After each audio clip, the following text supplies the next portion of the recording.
Bonsoir à tous et rebonsoir à tous ceux qui étaient avec nous dans le Shiur de Yom Tov.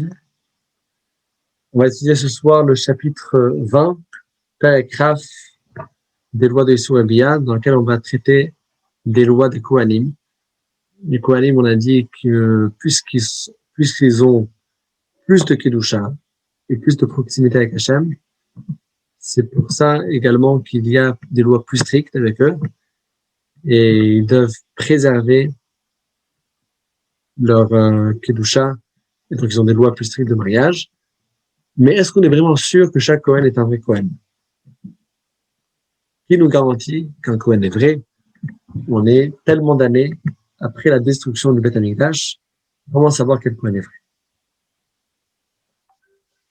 Alors, la première halakha nous dit comme ça, la chose suivante. Kol ha-Kohanim, et ben avant ça, on va peut-être, je reçois plusieurs messages des gens qui n'ont pas le lien pour le cours.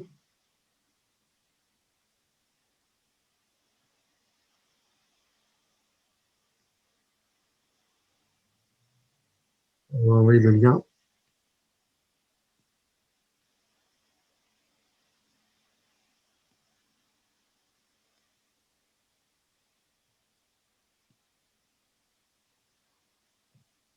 Voilà.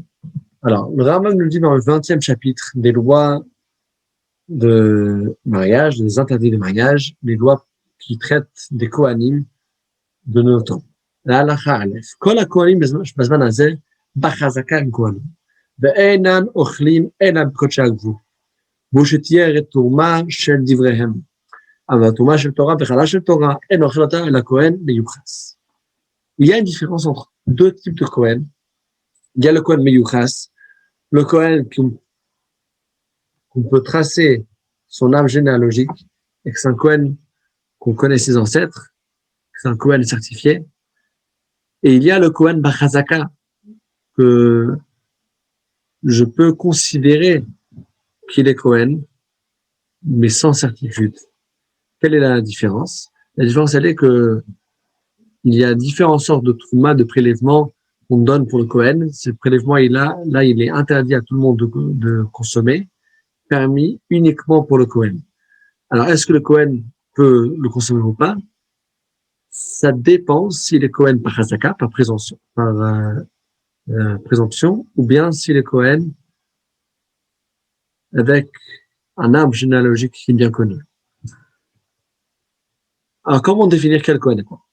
On passe dans la deuxième halakha. איזה כהן מיוחס?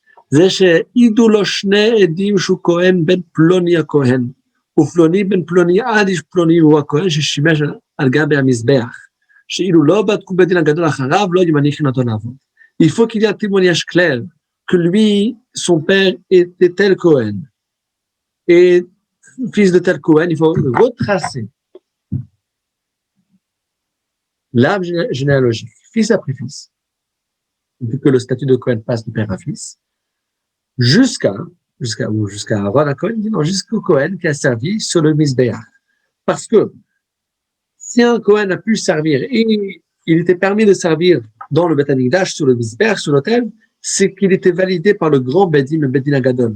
Si eux n'avaient pas la certitude, après leur check, que c'était un vrai Cohen, il n'aurait pas permis de travailler, et donc c'est pour ça que si on peut remonter un ancêtre que lui, on sait clairement, il y a des preuves et des évidences qu'il a servi dans le Beth Amikdash, sur le Mizbeach, pas besoin de vérifier plus haut que lui. לפיכך הם בודקים במזבח ולמעלה, ולא בני סנהדרין ולמעלה, שאין מנהיג סנהדרין על הכהנים לוויים ישראלים מיוחסים. C'est pour cela qu'il n'y a pas besoin de vérifier après le Mizbeach. Si on sait qu'il a servi, qu'il a travaillé au Mizbeach, pas besoin d'aller chercher plus haut. Également, on fait une parallèle, on n'a pas besoin de vérifier plus haut que le Sanhedrin. Si une personne a un ancêtre qui était membre de Sanhedrin, on vérifie si les familles étaient restées cachères jusqu'à ce moment-là. Mais si on retrouve qu'il y avait des ancêtres qui étaient dans le Sanhedrin, donc c'est des juges dans ce Sanhedrin, est-ce qu'il y a besoin de rechercher plus haut? Pas besoin de rechercher plus haut, parce que dans le Sanhedrin, c'était soit Cohen, soit Lévi, soit Israël, mais juste des gens qui venaient de familles qui avaient juste toujours des mariages cachers.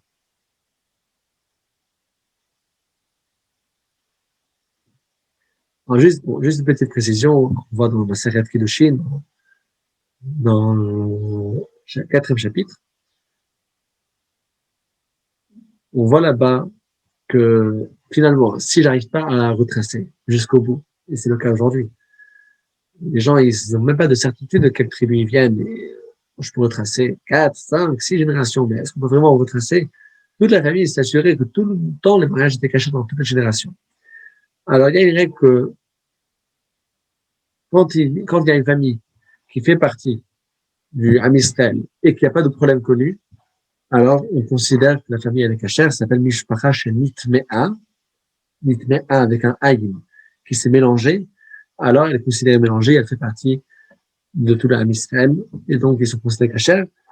L'habitude et la pratique acceptée par tous les rabbinim du monde entier, c'est que avant de marier un couple, il faut quand même vérifier au moins les parents, en vérifiant la ketouba, et on fait confiance que le Rav, il a validé la ketouba des deux parents, que lui il a vérifié la ketouba des parents à eux, et comme ça, donc chaque Rav, il fait confiance au Rav qui est avant lui, qui lui s'occupait de la génération précédente.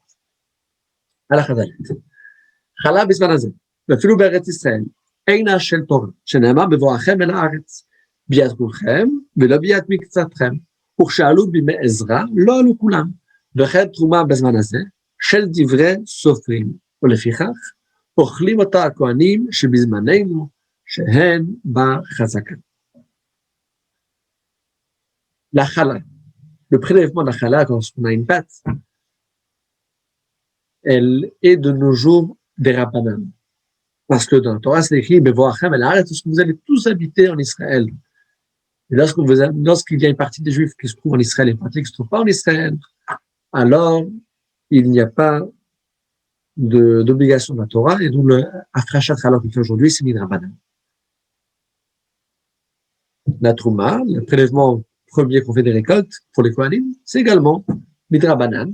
Et puisque ces deux choses-là sont Midrabanan, les Rabbanan, c'est eux qui fixent les lois, et ils ont fixé qu'un Kohen de nos jours, que tous les Kohanim de nos jours sont tous des Kohanim par Chazaka, par présomption, ils ont le droit de manger la Afrachat Chala qu'on fait et la Trouma. Alachahi. Mi she'idu lo edim שראו שהיה אוכל תרומה של תורה, הרי זה מיוחס, ואין מעלים ניחוסין על בניסות כפיים, ולא בקריאה בתורה הראשון, ולא בחילוק תרומה בתקנות, ולא על פי הדחה.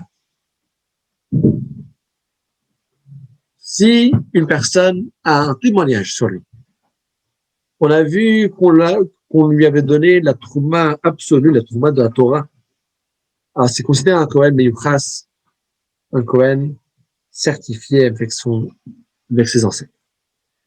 Par contre, si on a juste vu un Kohen qui a fait Birkat Kohanim, un Kohen qui a reçu la première montée à la Torah, et un Kohen qui n'a pas mangé de trouma, mais qui a juste reçu une part, on n'a pas vu comment il l'a mangé, ou bien s'il y a juste un seul témoin qui me témoigne, il a vu le Kohen manger la trouma, tout ça, ça ne suffit pas pour le certifier comme un Kohen, mais Yuchas. Maintenant, une fois que j'ai un Kohen qui est certifié, on a déjà dit que donc certifié, soit je peux certifier sous ses ancêtres, soit je peux certifier qu'on lui a permis et qu'on lui a laissé à manger la trouma de la Torah, la Torah qui est permise à manger uniquement pour un Kohen Meyuchas. Mais après que je certifie que lui, il est bon, lui, il est checké. Est-ce que ça passe pour son fils? Or, ce qu'on va voir dans la Chavav. Kol Meyuchas Shama Bni, Huzeh Vechoenu, El Maneoto de Kustativ, Acheavi Edim Shubno. Un Kohen qui parle sur son fils, alors, lui-même ne suffit pas, il faut avoir un témoignage externe et désintéressé qui peut témoigner que c'est son fils. על החזאין, כל מיוחד שיצא הוא ואשתו וידענו שהקשרה.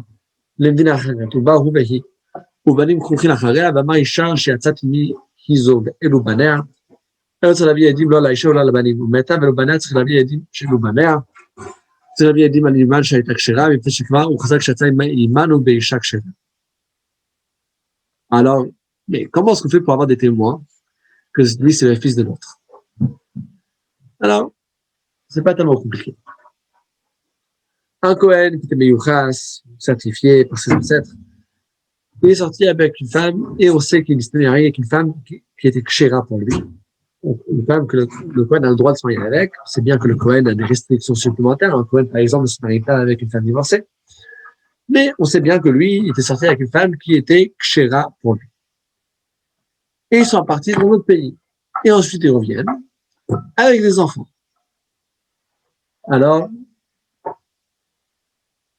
quand une personne vit avec une femme avec des enfants, il n'y a pas besoin de ramener des preuves.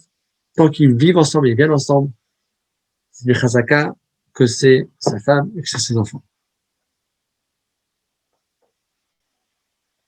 Sinon, vous savez, dans l'absolu, je dis ça ironiquement, mais la halakha discute de ça. Est-ce qu'on a un témoignage absolu de qui est le père? Peut-être, l'enfant, il est né de la mère, peut-être on a, quand la mère, elle accouche, on peut avoir un témoignage qui était, et même là, il faut avoir quelqu'un il peut avoir deux témoins qui sont toujours là 24/24, que le bébé n'était pas échangé, et que c'est le bon bébé, et de toutes les manières, qui a un témoignage sur le père. Alors, l'halakha dit non, l'halakha dit, quand il y a une femme qui est mariée avec un homme et qui vivent ensemble, que tout se passe bien, la Torah considère que les enfants qui sont avec eux, dans une famille qui est normale, considère que c'est ses enfants avec une certitude. Alors, ויצא כל מיוחס למדינה אחרת ובאו ואשתו ובניו ואמר אשתו זו נשאתי ואלו בניה. צריך להביא ילדים שאישה זו כשרה, ואם להביא ילדים שאלו בניה, ויהיו שהוא חוכין אחריה. ואם שתי נשים, מביא ראיה לאחת, ובלי שהבנים קטנים חוכין אחריה, צריך להביא ראיה להם שמה, בניו מן האחרת הם, ונכרחו אחר זו המיוחסת, באו בניו ואמר אשתו נשאתי ובנתה, ובניו מביא ילדים שאותה אישה כשרה הייתה, ושאלו בניה. Un Kohen Meyuchas, qui est sorti célibataire. Et il revient avec une femme et des enfants, et les enfants, ils sont là, ils vivent normalement, ils sont attachés à leur père et à leur mère. Alors, il a juste besoin d'amener une preuve que la femme qui s'est mariée avec, elle était kshera pour lui, c'était pas une femme divorcée, etc., comme toutes les lois qu'on a vues dans les chapitres précédents. Et là, la femme est kshera, les enfants, on considère que c'est ses enfants et c'est bon. Mais s'il est revenu et est marié avec deux femmes, donc de base c'était permis, alors là, il faut qu'il ramène une preuve que vraiment les enfants, c'est des enfants de. S'il avait ramené une preuve juste qu'une femme était kshera et l'autre femme n'était pas 100% kshera, n'était pas 100% kashère.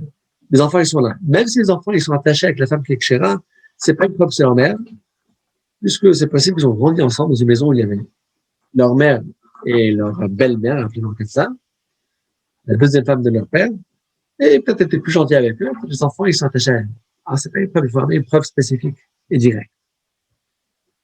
Si il revient et il dit, écoutez, j'étais marié avec une femme, malheureusement, elle est décédée, mais voilà, ça, c'est mes enfants de cette femme. Alors là, il faut qu'il ramène deux témoins, deux témoignages. Un témoignage que la femme était kshera, était kashère, et un deuxième témoignage que ça, c'est bien ses enfants. על החטאת. וחייבים על זה דנים בישראל מיוחס, ובלוי מיוחס. אחר כך נעיד על בנו זה שמיוחס, זה שהוא ראוי הסנהדרין. C'est les mêmes règles qu'on a. On a ici les règles, est-ce qu'on considère la personne qui est cachère, pas cachère? Là, on parlait du Cohen, mais s'il faut vérifier l'arbre généalogique dans Israël, est-ce que c'est dans son fils et son père ou un Lévi? C'est les mêmes règles. À la Chayout. אין מעלים משטרות לכהונה כיצד האש שהיה בשטר פלוני כהן לבא מפלוני או לבאו כך וכך והעידים מלמטה אין מחזיקים כהן זה שמיוחס שמא לא יעידו אלא על המלווה בלבד. S'il y a un contrat dans lequel c'est écrit un tel, le Cohen, a emprunté une somme d'argent d'une autre personne. Alors je vais dire, bon, il y a ici un témoignage, disons qu'il y a la signature de deux témoins. Bien, alors j'ai un témoignage de deux témoins qui me disent que la personne était Cohen. C'est écrit un tel, c'est écrit Réhouven, un Cohen, dans le contrat, et il y a là-bas deux signatures de deux témoins. On dit non, ça c'est pas une bonne preuve. Parce que il est fort possible que les témoins ont uniquement témoigné sur le fond du contrat sur le prêt. Mais après, ils vont pas commencer à vérifier. Bon, alors, tu m'as écrit ton titre, c'est Cohen. Est-ce que tu es un vrai Cohen? Tu écris que tu es rabbin. Est-ce que tu es vraiment rabbin? Non, ils vont pas les vérifier ça. Ils témoignent sur un prêt. Alors, c'est sur le prêt qu'ils se concentrent et la signature, le témoignage, ils se réfèrent uniquement sur le prêt et pas sur les autres choses. Pas sur les autres détails qui se trouvaient là-bas écrits. הלכה י"א, ובאמת אמורים לעניין ייחוס.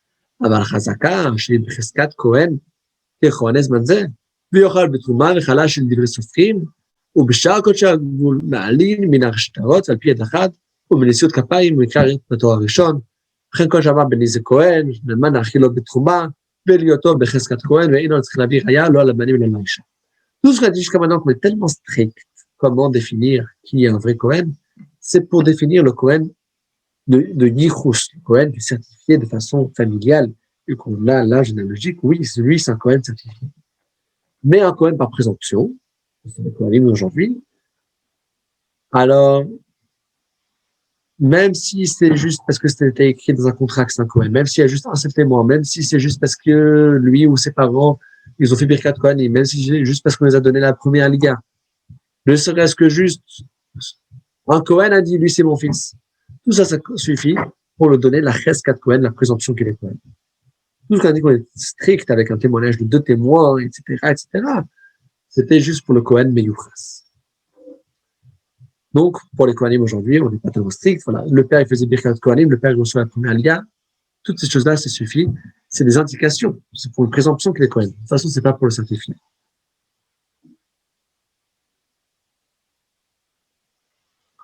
Comment ça va se passer lorsque le Mashiach va venir? D'accord. Parlons de ça dans la séance questions-réponses. Comment est-ce qu'on va faire lorsque le Mashiach va revenir? Le Mashiach va venir, va se révéler, va reconstruire le Beth Amikdash. Il y aura besoin des Kohanim certifiés, Kohanim Meyuchas. Comment est-ce qu'on va faire à ce moment-là? Halacha Yud Bet. שניים שבאו למדינה.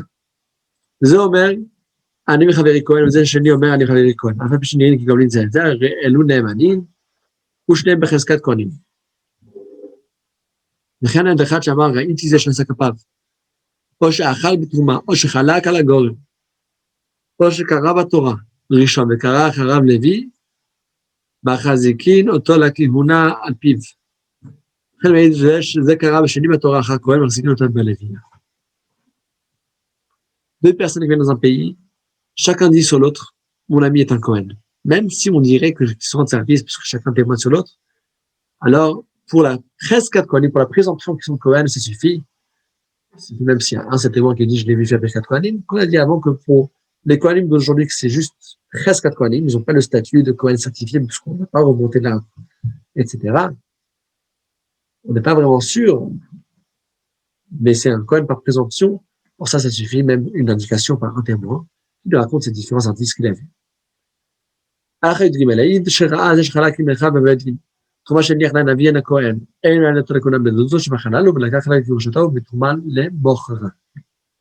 Mais attention, même aujourd'hui, il y a des choses qui ne suffiraient pas. Par exemple, une personne témoigne, il dit, oui, j'ai vu dans le Bedin, et le Bedin, ils savent toujours ce qu'ils font. Ils ont partagé un héritage d'un Cohen qui était décédé avec les enfants.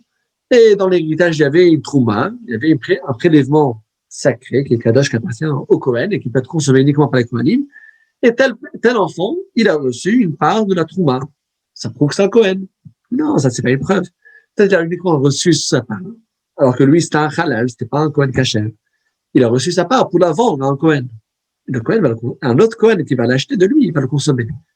C'est-à-dire juste que j'ai reçu une part d'un héritage. Trouma, ça ne prouve pas que je suis Cohen, parce que peut-être j'ai reçu pour que je le vende, et pas pour le manger. Halacha Yudalet. Misheba bezman hazen. ואמר כהן אני אלא נאמן ונועלתו לכהונה על פי עצמו ונקרא בתואר הראשון ולא יישא את כפיו ולא יאכל בקודשי הגבול עד שלא עד אחד. אבל עושה עצמו בגרושה בזמן החללה ואינו מטמא למתים ואם נעשה נתבע לוקח וניבלת לו ספק חללה.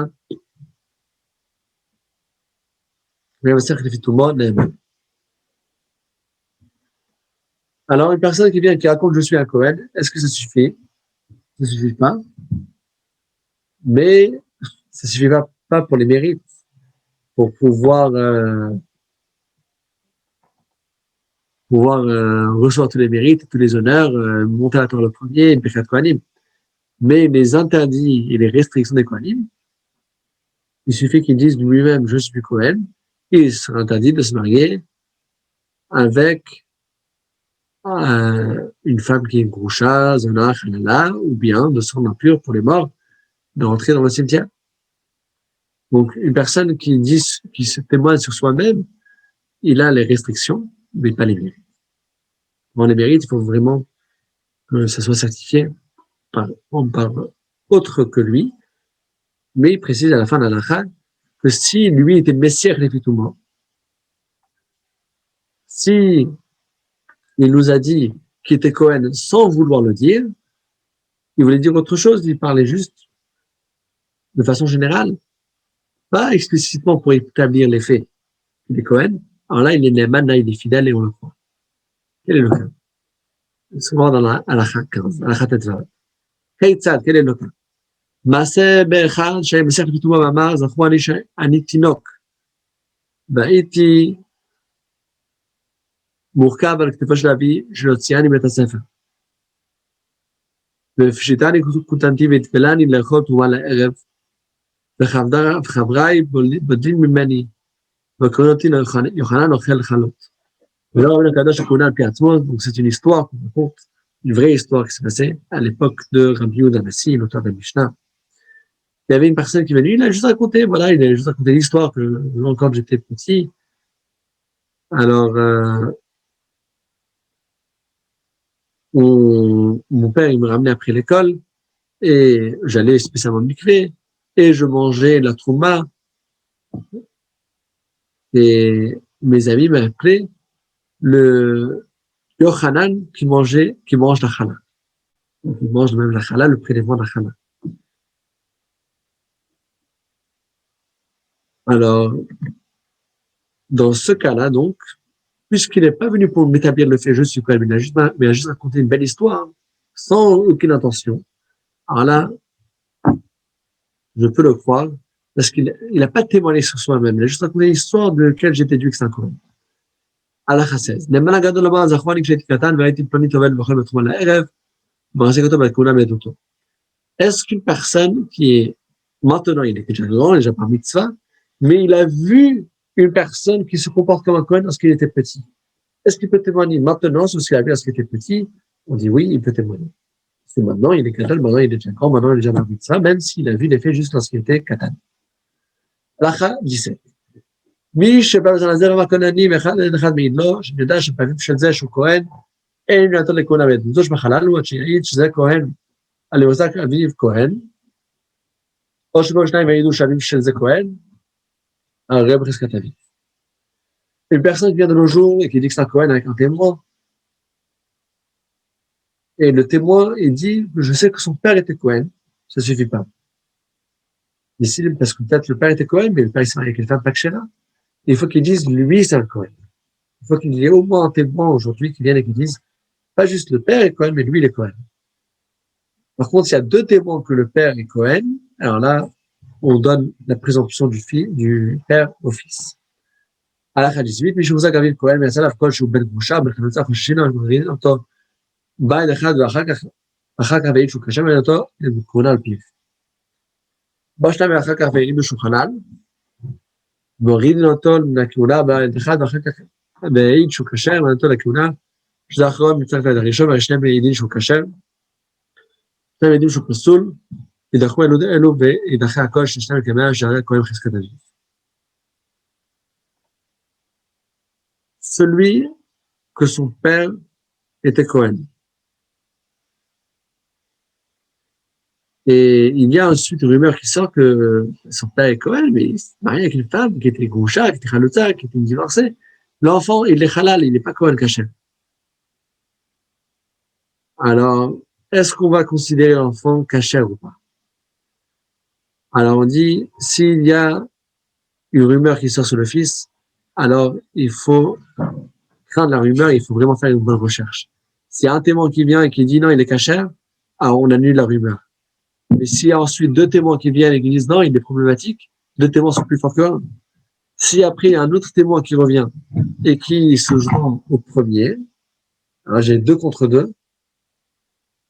Alors j'ai deux témoins qui disent qu'il est cachère, deux témoins qui disent qu'il n'est pas cachère.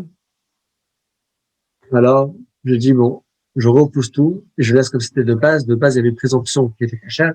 Je laisse la présomption.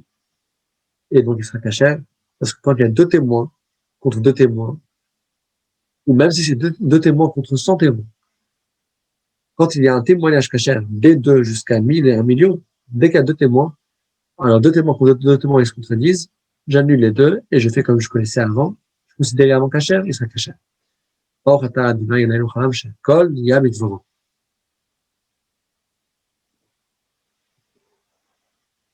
À 19, j'avais touché ce cas dans un autre scénario, dans le même scénario par rapport à un autre halakha dans le shiur précédent. Et voilà, maintenant dans le texte. אישה שלא שעת 3 חודשים אחר בעלה, ילדה. בן ידוע בן 9 לראשון, עם בן 7 לאחרון, והיה אחד בן כהן והשני ישראל. הרי זה ספק כהן. וכן מתערף ילד כהן במדינת ישראל בגדול בית הרובט, וכל אחד מהם ספק כהן, ונותנין עליהן חומרי ישראל וחומרי כהנים ונושאים נשים הראויות לכהונה, ואלה נתמים למתים, לא אוכלים בתרומה, ואם נשאו גרושה, מוציאים ואינם לוקים. Une femme qui est mariée avec un, et après elle va se marier avec un deuxième. Que ce soit par divorce, que ce soit par la mort de son mari. Alors, qu'est-ce qui se passe? Il faut qu'elle attende 3 mois entre les deux. Et comme ça, c'est un enfant qui est né, j'aurai une clarté. C'est l'enfant, c'est le fils du premier ou le fils du deuxième. Une femme qui a enfreint ça, et elle est déjà allée avec le deuxième, s'est mariée avec lui, etc., avant d'attendre 3 mois. L'enfant qui est né, j'ai un doute si c'est le fils du premier ou le fils du deuxième. Et il y a un des deux qui est Cohen. Alors l'enfant, il sera Cohen pour doute. Alors il a tous les interdits du Cohen. Il doit se marier juste à celui qui est permis pour le Cohen. Il n'a aucun avantage du Cohen parce que peut-être c'est pas un Cohen. Donc il est un peu entre les deux. Il doit faire attention. Peut-être c'est un Cohen. Il doit faire attention. Peut-être c'est pas un Cohen. D'autre part, s'il a enfreint des lois de Cohen, je ne vais pas le sanctionner non plus parce que j'ai aussi un doute si c'est un Cohen ou pas. הלכה ו' שני כהנים שהתערבו בילדותיהן, או אשת כהן שלא שעת אחר בעלה 3 חודשים נישאת לכל אחר, ואין ידו בין תשעה הראשון ובין תשעה לאחרון, נותנים על הולד חומרי שניהם. הוא עונן עליהם, ואין עוננין עליו, הוא האם תמיד הם אינם תמיד לו, ועולים משמרו של זה ושל זה, ואינו חונק, אם שניהם משמר אחד בית אב אחד, נותן חלק אחד. Donc là, s'il y avait le même cas, la femme n'a pas attendu 3 mois, elle était trop pressée, mais les deux maris, le premier et le deuxième, étaient Cohen. Alors dans ce cas-là, j'ai pas de doute s'il est un Cohen ou pas. Parce que de toute façon, les deux sont Cohen. Mais j'ai un doute, c'est le fils duquel. Alors qu'est-ce qu'on fait? Alors dans ce cas-là, il a toutes les lois de Cohen avec une certitude. Mais la seule chose, c'est que je ne sais pas de quelle famille il est. Alors, un Cohen n'a pas le droit de se rendre impur, sauf pour les membres les plus proches de sa famille. Père, sa mère, pas laisser un Cohen simple, pas un Cohen gadol. Alors lui, je ne sais pas, il est de quelle famille, alors il n'aura pas le droit de se rendre impur, ni pour l'un ni pour l'autre, parce que chacun, peut-être c'est pas sa famille. Quel service il va prendre au Beth Amikdash, vu que le service était divisé par 24 familles, il va aller travailler dans les deux. Mais quel bénéfice il va prendre? Les Kohanim qui travaillaient dans les services, ils se partageaient. Différentes choses, les différentes parties des Korbanot, il ne pourra pas prendre aucune part. Parce que tous les autres Kohanim pourraient dire, mais peut-être tu ne fais pas partie de notre famille, peut-être tu n'as pas les avantages de cette famille. Voilà, en tout cas, il ne faut pas rentrer dans les doutes, vous voulez faire des choses à la réponse comme ils sont, comme ils doivent être. להלכה 21, באמת דבר ממורים בזמן שהן באים מכוח נישואין אבל בזנות, גזרו חכמים שמשתקים אותו מדין כולה כלל, הואיל ואין ידוע אביו ואבותיו ונאמר היתד לא לזרוע אחריו, עד שזרעו מיוחס אחריו. Nous en parle lorsque les deux Cohen, elle était mariée avec les deux Cohen. Mais s'il était marié avec un et avec l'autre, elle n'était pas mariée, elle était juste allée ensemble, elle a fait du znout avec lui sans se marier. Les Chachamim, ils ont instauré qu'on va enlever tous les mérites de Cohen, de l'enfant, parce que c'est écrit dans le verset Baritalo, où Zara, lui et sa descendance après lui. Il faut quand même qu'il soit fait avec un mariage normal, et pas juste fils de Cohen sans mariage. Parce que là, il n'y a pas de clarté qui est le père, qui est le fils. Une femme qui fait znout avec un homme, peut-être fait avec un deuxième homme. En tout cas, dans tous ces cas-là, les Chachamim, ils ont dit qu'on enlève les mérites de Cohen si une femme est avec un Cohen sans avoir l'acte de mariage. Chavbet, dernier halakha de ce chapitre, Ketzad. עשרה כהנים שפירש אחד מהם הוא בעל, שעבלת כהן ודאי, ואף על פי כן הואיל בן ידוע שפיו שהתייחסתם שהתחיל תמיד תמונה, בין העובד, ואחרי תרומה ולחולק, ודמן למתים, נעשה גרושה, לוקה, שאין כאן ספקתר. On a un cas, il y a une femme qui était avec 10 Kohanim. Ou bien il y a 10 Kohen, mais on ne sait pas c'est lequel qui était avec elle. Mais c'était sûr que c'est un Kohen. Un enfant, c'est un Kohen pour sûr, d'accord? Mais je ne sais pas qui était son père. Donc je ne peux pas dire et accomplir avec lui le verset, lui et sa descendance qui est après lui. Alors dans ce cas-là, qu'est-ce qu'on fait? Dans ce cas-là, on enlève tous les bénéfices de Cohen. Et quand même, les restrictions, il les a. Il n'y a pas le droit de se rendre impur pour les morts. Il n'y a pas le droit de se marier avec une femme divorcée. Parce que je n'ai pas de doute si c'est un Cohen ou pas. Mais, puisqu'il était né pas selon les règles de l'eau, les arrois, lui et ses générations, ses descendants après lui, le Cohen, c'est une chose qui est trop précieuse pour être passée comme ça dans la rue. Il faut que ça se passe par une voie de mariage. Donc, il aura les restrictions de Cohen, mais pas les bénéfices. Tout ça par instauration des sages. Zako Baruch. Et je vous avais dit qu'on allait discuter comment on va faire la Mashiach, parce que les Kohanim aujourd'hui, ils sont tous Kohanim par présomption. Alors, c'est écrit dans la Gemara, c'est le Drin, que lorsque Eliyahu Hanavi va venir, il va venir et il va nous révéler qui est Cohen et pour qu'on puisse vraiment certifier chaque Cohen qui soit un Cohen caché à 100%. Donc ne vous en faites pas, Mashiach il va venir pour nous certifier. Il y a également une deuxième opinion qui dit que les Kohanim qui se considèrent eux-mêmes comme Cohen et qui sont vraiment mélangés et que j'ai vraiment doute s'ils sont Cohen. Alors il y a une discussion si Hachem fallait donner des schémas de Cohen ou pas. Il y a dans le Zohar, il y a une opinion qui dit que tous les Lévis vont devenir Cohen. Hachem, il va les faire monter de niveau dans les schémas. Mais en tout cas, déjà, ne vous en faites pas. À Mashiach, on aura la guidance d'Eliyahu Hanavi, qui va nous désigner qu'est-ce qu'on fait. Déjà, il va nous désigner qui est Cohen, les Yuchas. Et si la halakha sera tranchée comme opinion qui dit que les Lévis vont également obtenir le statut de Cohen, ne vous en faites pas aussi, parce que Eliyahu Hanavi sera là pour trancher, la halakha sera comme qui. Et juste conclure dans ce même sujet, ce même point, une chose que j'ai entendue, je l'ai pas vu écrit. Donc je le dis sous réserve, mais j'ai entendu, ça fait quelque temps, que le rabbi, lorsqu'il écrivait à des Kohen, alors le rabbi, il écrivait souvent dans la lettre qu'il écrit à telle et telle personne, à Kohen. Le rabbi, il écrit à un tel et un tel qui est Kohen. Et des fois, le rabbi l'écrivait avec une parenthèse. Il écrivait que lui, c'est un Cohen, dans le titre du nom, mais il n'écrivait pas Cohen tout court, il écrivait Cohen avec une parenthèse, et dans ce cas, ça voulait dire qu'il y avait un doute s'il était Cohen. Alors, c'est une chose très intéressante. De toute façon, on voit ici dans ces halachot que de nos jours, il n'y a pas de Cohen garanti, il n'y a pas de Cohen certifié. Je ne sais pas si l'histoire avec la parenthèse est vraie ou pas. En tout cas, ce qui est sûr, c'est qu'à Mashiach, on aura une certitude qui est Cohen et qui n'est pas Cohen.